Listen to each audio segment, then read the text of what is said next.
Damn it, why the hell did I think I could trust them? I muttered under my breath, frustration seeping through every word. My name is Laura Bennett, and I've spent my life trying to be the perfect daughter, the perfect student, the perfect person. But none of that ever seemed to matter. Now, I'm about to tell you how everything I thought I knew about family, love, and loyalty was turned upside down, and how I found myself standing on the edge of it all, ready to jump. I never imagined that a 5-hour drive from Eugene to Medford, my hometown, would be the moment everything I knew would shatter. Spring break had finally arrived, and after weeks of heavy coursework and sleepless nights, I was looking forward to returning home, catching up with my family, and reclaiming the comforting familiarity of my childhood space. I thought of the simple joys, Mom's home-cooked meals, the laughter around the dinner table, and the way my dad always had his worn-out slippers on when he sat on the couch watching his shows. I didn't know it then, but I was about to drive right into a wall of silence. As I turned into the familiar street, I felt a sense of excitement bubbling inside me. The trees along the road were just beginning to show their spring blossoms, and the air smelled fresh, like the kind of homecoming you can only feel after being away for too long. But when I pulled into the driveway, everything felt wrong. The house stood there like a hollow shell, its once familiar warmth replaced by an unsettling emptiness. My heart dropped when I saw the bold "For Sale" sign planted in the yard, its presence so stark, so final, that it made my stomach turn. I parked and got out of the car slowly, trying to make sense of the situation. Was this some kind of mistake? I stared at the house for a moment, looking for any sign that this wasn't what it appeared to be. The curtains were gone, the garage was empty, and there were no sounds of my family inside. I walked toward the front steps, my feet dragging in disbelief. 3 black trash bags sat neatly on the porch, as if placed there deliberately, waiting for me. I stopped in front of them, trembling, unsure of what to do. There had to be some explanation, right? Maybe they were just cleaning out the garage. Maybe I had misunderstood, but then I noticed the street lamp with the crack in it, the very crack I had tripped over as a child. I knew, in that instant, that this wasn't a dream or a mistake. The bags were a strange comfort, something from the past, but at the same time, they were a harsh reminder that I was no longer a part of this home. I tugged at one of the bags, my hands shaking, and pulled out a few items. My old red sweater, the one Mom had knitted for me last winter, a few of my textbooks, and a cracked photo frame. It was a picture of me standing between my parents at my high school graduation. The frame was broken, much like everything else. I didn't know what to do. So I did what I always did when I was uncertain. I called my mom. The phone rang and I waited, but there was no answer. I dialed again, and this time it rang 3 times before my dad picked up. His voice sounded flat, emotionless.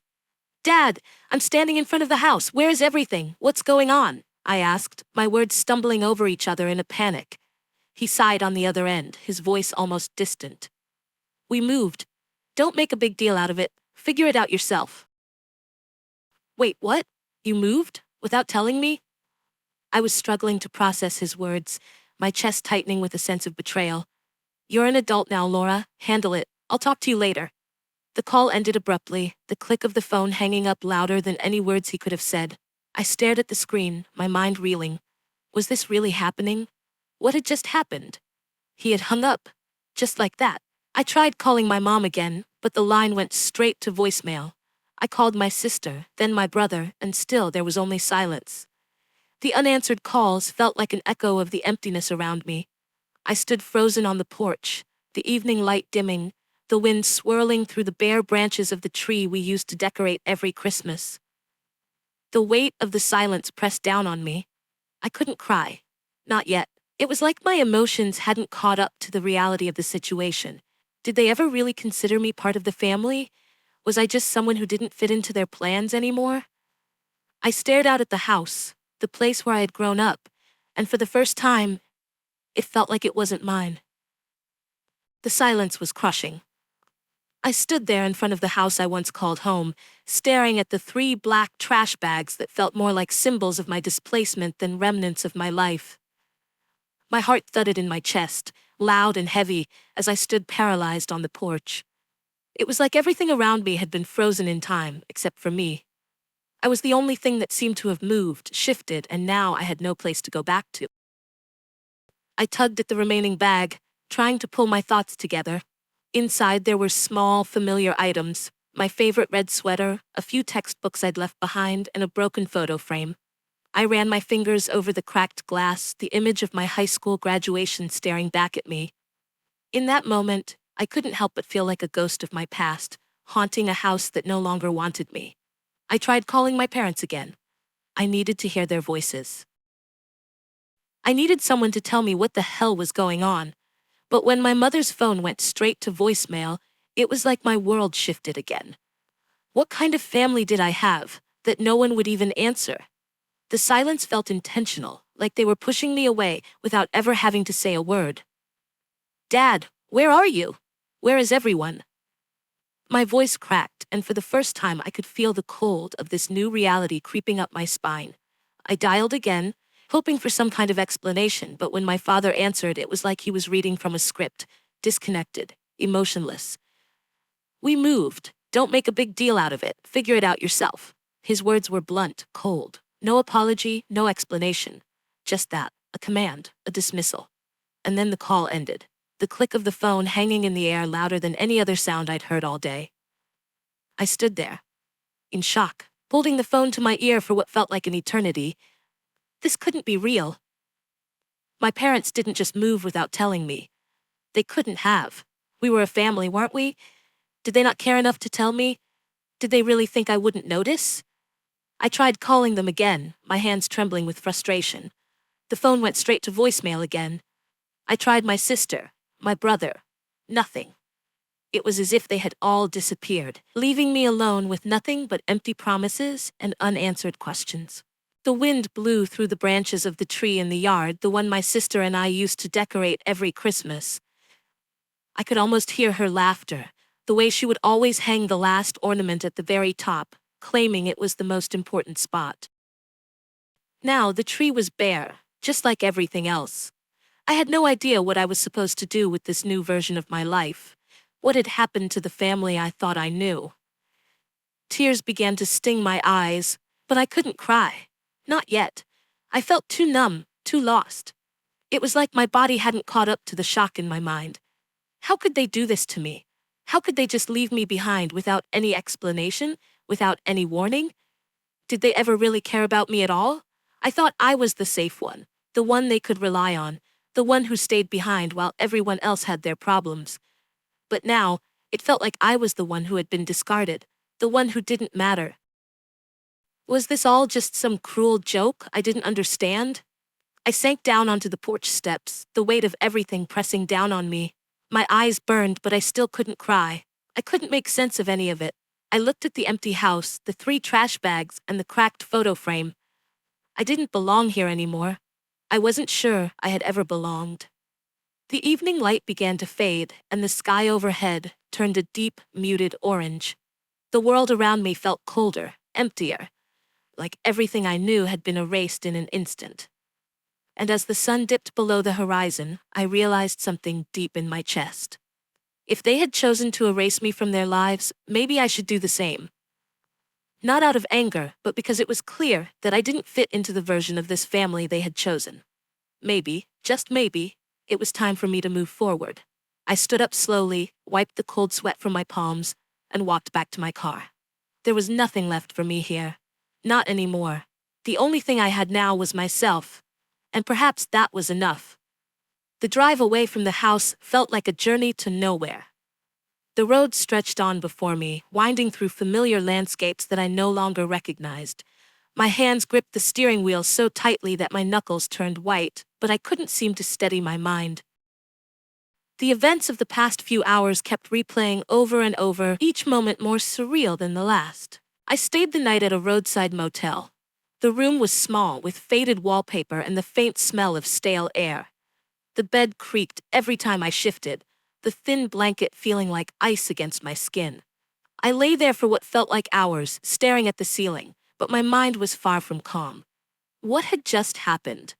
How had I gone from the girl who received scholarship awards and sent part of her paycheck home each month to this person, standing in front of trash bags with no family to call her own. I had spent years trying to be the perfect daughter, the reliable one. I studied hard, I worked extra shifts to help with bills, I followed every rule, every expectation. I did everything right, and yet, here I was, abandoned. I'd always believed that if I just tried hard enough, if I kept my head down and did what was asked of me, my family would see me. They would finally acknowledge my efforts. But now it seemed like no amount of effort had ever been enough. I pulled out my phone, scrolling through old messages, desperate for any sign that my family had ever truly cared. I found one from my mom, the last text she had sent just 2 weeks ago. "Don't forget your coat. It's cold out." That was it. No hint of what was really happening behind the scenes. No signs of the cold, deliberate move they had made to erase me from their lives. It was as if I had never mattered at all. I scrolled down further, past dozens of other innocuous texts, and found the last message I had sent to my younger brother, Kyle. "Don't stay up gaming too late. Finals are coming." His reply was a simple thumbs-up emoji sent almost 4 months ago. Nothing after that. We hadn't spoken in months. Was I not important enough to even stay in touch? I wanted to scream, to break something, to find a way to make sense of all this. But the silence of the motel room enveloped me, and I felt too numb to move. My emotions, my anger, my confusion, it was all too much, too fast. How had I gotten here? How had everything gone so wrong without me even seeing it coming? I thought about my childhood, the one that had felt so secure, so certain. The holidays, the dinners around the table, the way my dad would always make jokes, the way mom would hug me after a long day of school. It had all seemed perfect then. But now, with every passing minute, I realized how much had been hidden, how much I had missed. All the fast. Professor Keller's house was a warm refuge when I finally arrived. It felt like stepping into another world, one that wasn't filled with coldness and silence. Her home was cozy, filled with books and the smell of freshly baked cookies. There were no questions, no probing glances. She welcomed me with a soft smile, handed me a cup of hot tea, and simply said, "You don't have to tell me anything unless you want to. You can stay here as long as you need to." That was the moment I knew I wasn't alone anymore. The weight of everything, my family's abandonment, the sense of being invisible, still clung to me, but it felt a little lighter now that I had a safe place to go. It was the first time in days I felt like I could breathe, really breathe, without the constant pressure of my parents' disapproval or their indifference. For the next few nights, I lay awake in the guest room of Professor Keller's house, staring at the ceiling as the quietness wrapped around me. I kept thinking about everything that had happened, how quickly my world had fallen apart. One minute, I was looking forward to seeing my family again, and the next, I was standing alone in an empty house watching my past slip away. It was all too fast, too sudden. But somewhere, deep inside, I knew I couldn't keep holding on to the anger.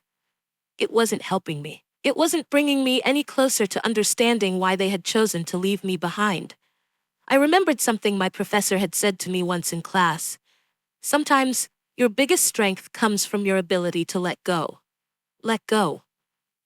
I had always believed that holding on was the way to get what you wanted, to make things work. But what if holding on was exactly what was keeping me trapped? What if it was time to let go of my expectations, let go of the anger, and let go of the need to prove that I was worthy of my family's love? Maybe I had already proven that to myself. I sat up in bed one night, my laptop open in front of me. My heart was heavy, but I had a feeling that something inside me was about to change. The decision to move forward was like an inner switch being flipped. I opened a new folder on my laptop, titled New Beginning. It felt strange, almost too hopeful, considering everything that had happened, but I needed it. I needed a new start, one that wasn't shaped by the past. At that moment, I realized that I wasn't just a victim of my circumstances. I was still here, still breathing, still capable of taking control of my own future. I had spent so much of my life trying to make everyone around me happy, trying to fit into the mold they wanted me to. But now, I understood that the only person I needed to prove anything to was myself. I couldn't keep waiting for the apology I knew wasn't coming. I couldn't keep hoping that one day my family would suddenly understand how much they had hurt me. That wasn't on me anymore. It was on them. But it didn't have to define me. I needed to start creating something real, something that would give my life purpose, something that would help others who had been through the same kind of pain and abandonment. Maybe, just maybe, if I built something that mattered, I would feel whole again. The next day, I sent an email to Professor Keller explaining everything. She was supportive, of course. She always was. She encouraged me to apply for an internship at a nonprofit organization focused on housing rights and community support. It was something I hadn't considered before, but as soon as I read about it, I felt a spark of hope. I typed out my application, pouring everything I had into it. I wasn't sure what the future would hold, but for the first time, I felt like I was on the right path. I wasn't waiting for anyone's approval anymore. I was doing this for me. It was a small step, but it was a step forward. And for the first time in weeks, I didn't feel like I was drowning in my own despair. I wasn't running away from my past. I was moving beyond it. Maybe, just maybe, this was the start of something better, and I was ready to see where it would take me. The days after my decision to move forward felt like I was slowly shedding the skin of someone I used to be, someone who had been defined by the silence of her family and the shadows of abandonment. But in shedding that old self, I was also discovering a version of myself I had never known before, one that was strong, resilient, and ready to face whatever came next. Professor Keller's offer had felt like a lifeline when I was drowning in my own confusion.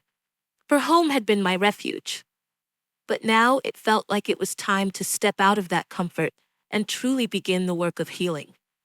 I had applied to the internship at the Fair Living Coalition, the nonprofit focused on housing rights and advocating for tenants who were struggling.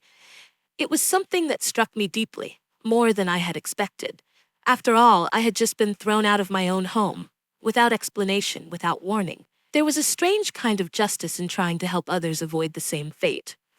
I threw myself into the application, answering every question with the raw truth, with the vulnerability I had never allowed myself to show before. I spoke about my own experience, the feeling of having no control over my life, the shock of realizing that the people I trusted the most were willing to erase me without a second thought. I didn't sugarcoat it. I was tired of hiding. This was who I was now. And I wanted them to see me for what I had become. When I hit send, there was a weight lifted off my chest. It was like I had made the decision not only to move forward, but to be open about the pain, to use it as a stepping stone, rather than something that would hold me back forever. It wasn't just an internship application. It was a commitment to myself, to not let the past dictate my future. Days passed slowly, and I felt a mixture of nerves and hope. But in the meantime, something began to change in me. I felt this quiet shift, as if a part of me was beginning to understand that I had more control over my life than I had ever allowed myself to believe. I started waking up each morning with a sense of purpose, a determination to keep moving, even when it felt like I was walking in the dark. I studied for my classes with a new focus. I spent time with Professor Keller when I could, soaking in her wisdom and warmth, and I kept reaching out to the people I'd met at the coalition, asking questions, learning, growing.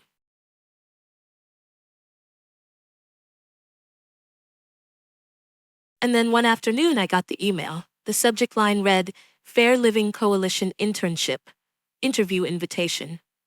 I couldn't breathe as I opened it. My heart pounded in my chest. I had been chosen for an interview. I wasn't sure if I had expected to hear back or not, but the reality of it made everything feel more real. This was happening. I had a chance.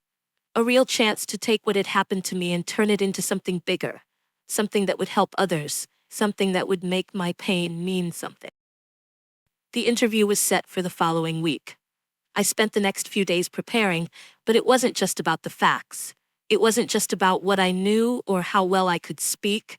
It was about the fire that had been lit inside me after everything that had happened. It was about showing them not just the person I had been, but the person I was becoming. The day of the interview, I was a bundle of nerves. But as I sat in front of the program coordinator, Mrs. Elaine Rodas, I felt something stir in me. I wasn't nervous anymore. I wasn't hiding behind the uncertainty of my past. I had already made the decision to move forward, to build something from the ashes of my life. So, when Elaine asked me why I was interested in housing rights and how my personal experience had shaped my desire to help others, I didn't hesitate.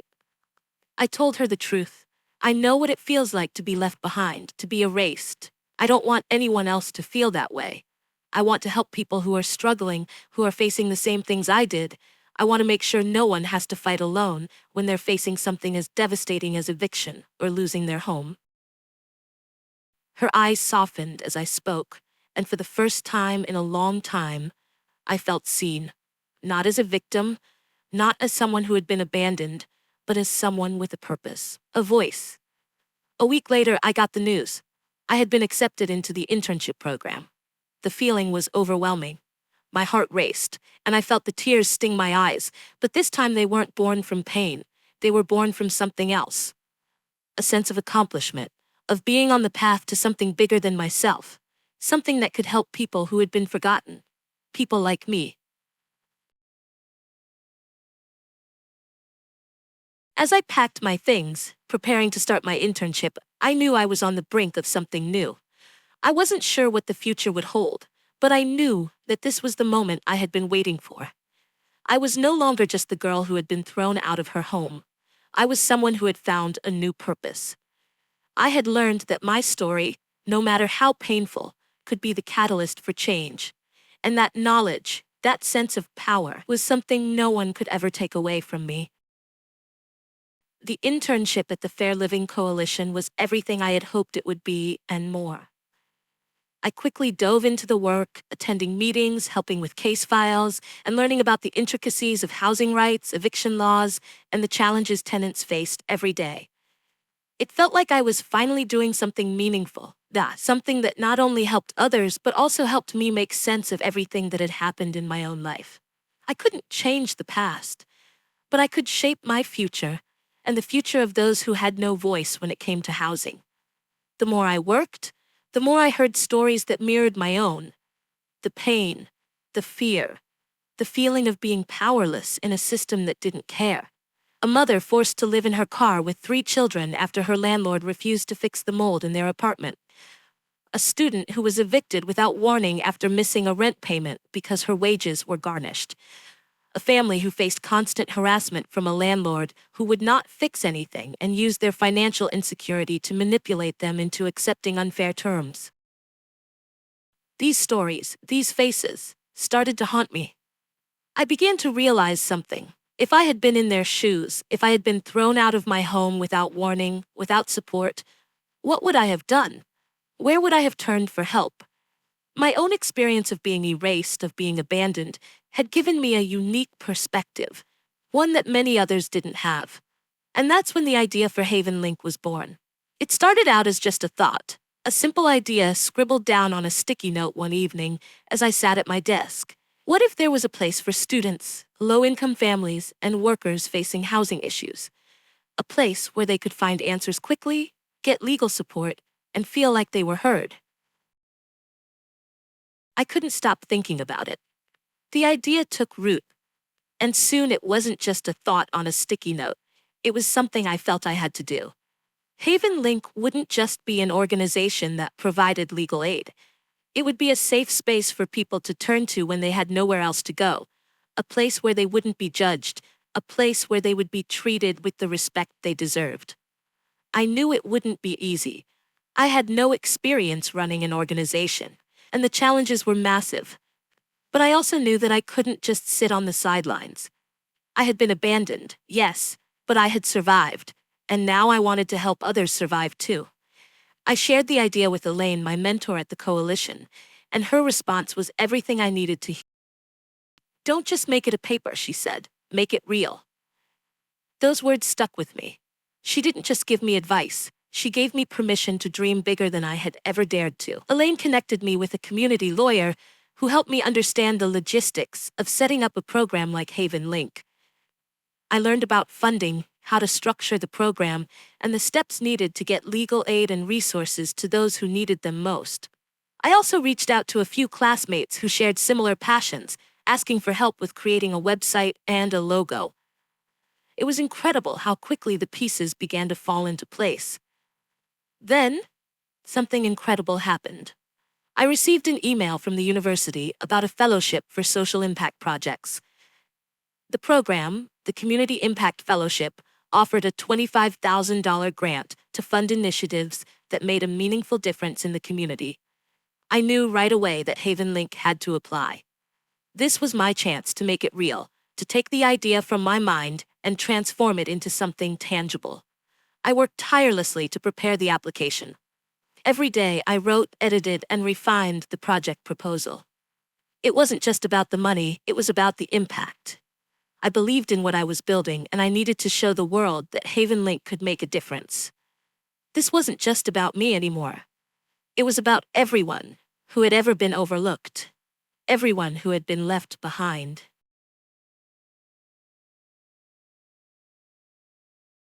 When I hit submit on the application, I felt both exhausted and exhilarated. I didn't know what would happen next, but I knew that no matter the outcome, I had already built something bigger than myself. Haven Link was no longer just an idea. It was becoming a reality, and that feeling was more powerful than anything I had ever felt before. The weeks that followed were a blur of anticipation and nervous excitement. And then, one morning, as I sat at my desk in the Haven Link office, I saw the email. It was from the Community Impact Fellowship Program. My heart raced as I opened it, my eyes scanning the lines of text. Congratulations, you've been selected for the next phase of the Community Impact Fellowship. Your project, Haven Link, has been chosen for the final round of funding. I couldn't believe it. It wasn't just a validation of my work, it was proof that what I was doing mattered. Haven Link had a chance to grow, to reach more people, to help more families who were facing the same struggles I had faced. I stood up from my desk, my hands shaking, and stared out the window. For the first time in a long time, I felt proud of something I had built. It was no longer about the family I had lost or the home that had been taken from me. It was about the people I was now helping, the lives I was touching. And for the first time, I knew exactly who I was. I wasn't just the daughter who had been abandoned. I wasn't just the girl standing on the porch with 3 trash bags in her hands. I was someone who had rebuilt from the wreckage and was using her pain to create something real. I had found my purpose, and nothing could take that away from me. Now Haven Link was officially on its way to becoming something much bigger than I had ever imagined. It was the beginning of something new, something powerful. And as I sat back down at my desk, I felt a sense of peace wash over me. The future was wide open, and I was ready to walk forward. It had been months since I had left the house with 3 trash bags.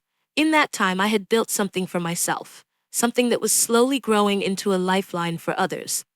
Haven Link was becoming more than just a project. It was a movement, a place where people who had been pushed aside like me could find support and build something new. My days were filled with meetings, case files, and planning. I was more connected to my purpose than I had ever been before. But then, just as I was beginning to feel like I had truly left my past behind, my family reached out. It started with a voicemail. I recognized the number. It was my mother's. I didn't answer. I couldn't. I wasn't sure I was ready to hear what they had to say. For months, I had been living my life without them, without the weight of their expectations or their silence. But now, there it was again, that pull, that tug. My mom, Dad, they wanted me back. The voicemail was short, filled with hesitation. "Laura, it's Mom. I don't know where to begin, but are you okay? We need to talk." I sat at my desk for a long time after hearing it, just staring at the screen of my phone. The message was simple enough. It could have been an apology, an explanation, a plea to reconnect. But there was something in the way she said it, something cold that made it impossible for me to let go of the past. Over the next few days, the messages kept coming. First from my mom, then my dad, then Kyle. They all reached out, but not once did any of them acknowledge what had happened. Not once did they apologize for how they had treated me. They called, texted, and left messages, all without ever once saying, "We were wrong." They didn't mention the 3 trash bags or the house that had been sold without my knowledge. They didn't speak about the pain I had gone through, pain that still lingered beneath my surface. waiting for someone to acknowledge it. They called as though nothing had happened, as if the years of silence had been nothing more than a misunderstanding, as if I had just disappeared for a while and it was time to pick up where we had left off. "Laura, please just call us back. We miss you," my brother Kyle had texted one evening. That was the last message I received. I didn't reply. I couldn't. Every time I thought about reaching out, about forgiving, about going back, the weight of the past pressed down on me. I was still angry. But more than that, I was hurt. And the realization hit me like a tidal wave. They hadn't changed. They hadn't come to terms with what they had done. They wanted me to come back. But they didn't want to admit the truth of what they had done to me. So I made a decision. A hard one. I couldn't keep holding on to the idea that one day they would understand, they would apologize. That wasn't going to happen. They had shown me, through their actions, that I wasn't the person who mattered to them. It was Kyle, the golden boy who could do no wrong. It was the person who had always followed the rules, stayed quiet, and kept things together. Not me. I was done pretending that I could just pick up the pieces of my life where they had been left. I wasn't that girl anymore. I had to be honest with myself. I had survived, I had rebuilt, and it was time to stop going back to a past that didn't want me. I sat at my desk, looking at the messages, and decided it was time for a confrontation. I had learned enough to know that silence wouldn't heal me anymore. If they wanted to come back into my life, they had to do it with honesty. No more games, no more pretending. I would tell them exactly how I felt, exactly what they had done, and how their actions had destroyed everything I had once thought we were. So I agreed to meet them. But it had to be on my terms. I chose a small cafe in town, a place I often went to work when I needed a quiet space. It was a neutral ground, away from the house, away from the past. The meeting would be brief, and there would be no emotional games, just the truth. When I walked into the cafe, I saw them immediately. My mom sitting at the corner table, her eyes darting nervously. My dad, arms crossed, staring at the table. Kyle was there too, but he was sitting slightly apart from them, looking down at his phone. He didn't meet my eyes. I walked to the table, and there was a long moment of silence before my mom spoke.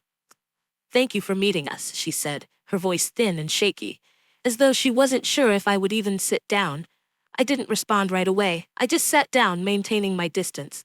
I wasn't angry, not yet, but I was firm. "I came here because you wanted to talk," I said quietly, but with purpose.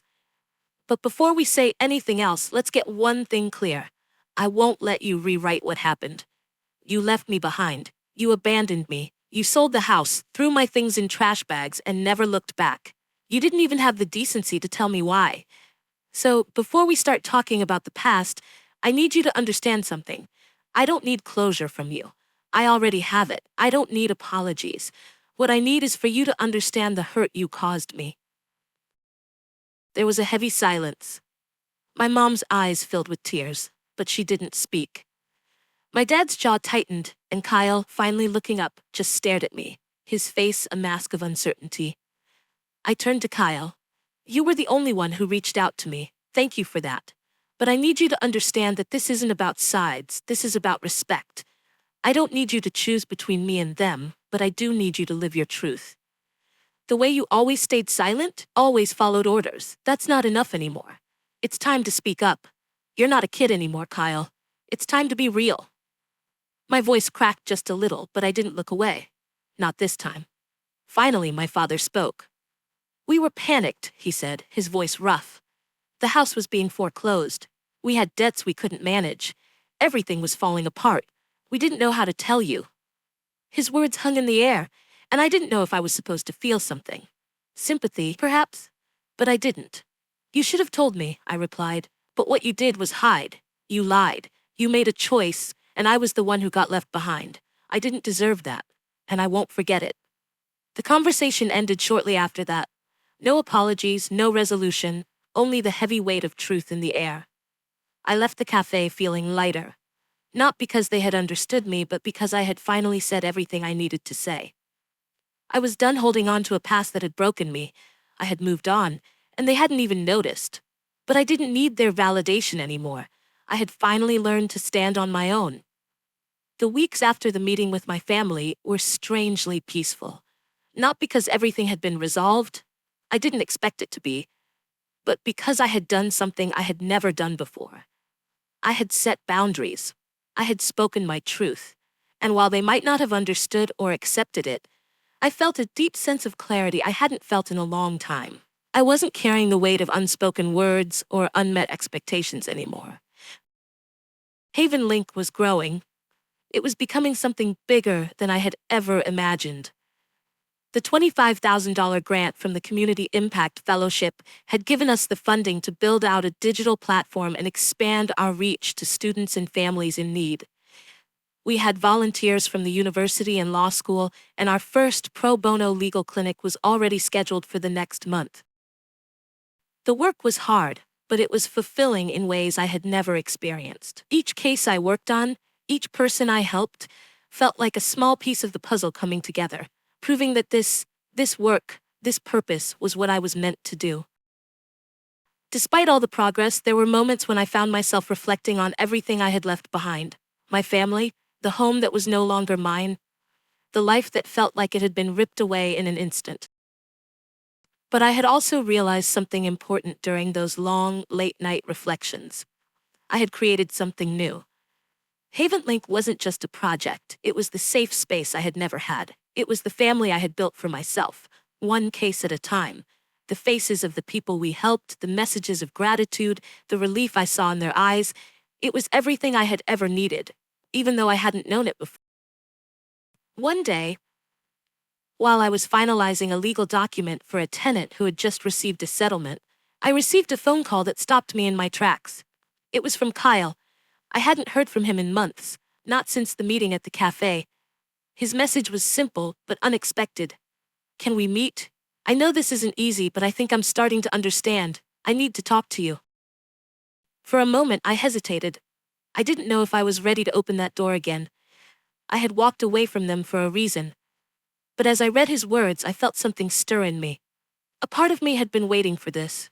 Maybe not an apology, but something that resembled accountability. Something real. I agreed to meet him. We chose the same cafe, the place where everything had shifted before. I didn't know what to expect, but I wasn't going to hold my breath for a sudden reconciliation. What I needed now was closure. A final piece of my journey. When I walked in, Kyle was sitting at the same corner table. He looked different, more mature, less guarded. There was an openness in his eyes that I hadn't seen before. It made me nervous. I took a deep breath and sat down across from him. We sat in silence for a few moments before he spoke.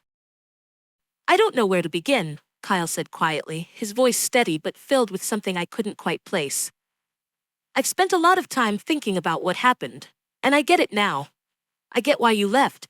I see how much pain you were in, and I never realized how much I was just ignoring it. I should have stood up for you. I should have said something sooner, but I didn't. I just went along with what Mom and Dad did."